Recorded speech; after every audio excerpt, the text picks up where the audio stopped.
waxa muddooyinkii dambe soo ifbaxay cabashooyin kala duwan oo ka imaanaya ciidanka xoogga dalka Soomaaliyeed kadib 4 bilood oo aysan dawladda federaalka Soomaaliya siinin wax mushaar ah sida ay sheegeen qaar ka mid ah saraakiisha ciidanka xoogga dalka Soomaaliyeed arintan ayaa noqonaysa mid niyad ku reebta ciidanka xoogga dalka Soomaaliyeed ee dagaalka kula jira ururka al-shabaab kaliya inta kuma ka dhibaatooyinka ciidanka xoogga dalka ay ka cabanayaan sidoo kale waxa ay sheegayaan in gunnadii ay ka heli jireen xitaa dawladda uu hogaamiyay madaxweyne Maxamed Cabdullaahi Maxamed Farmaajo aysan xilligan qaadan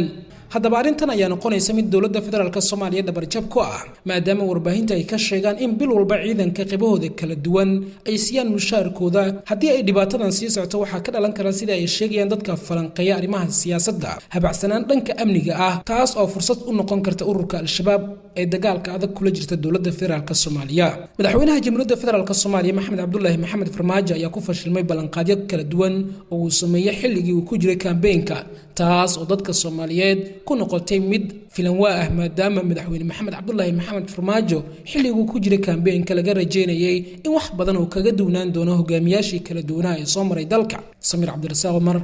wararka telefishinka Saab TV magaalada caasimadda Muqdisho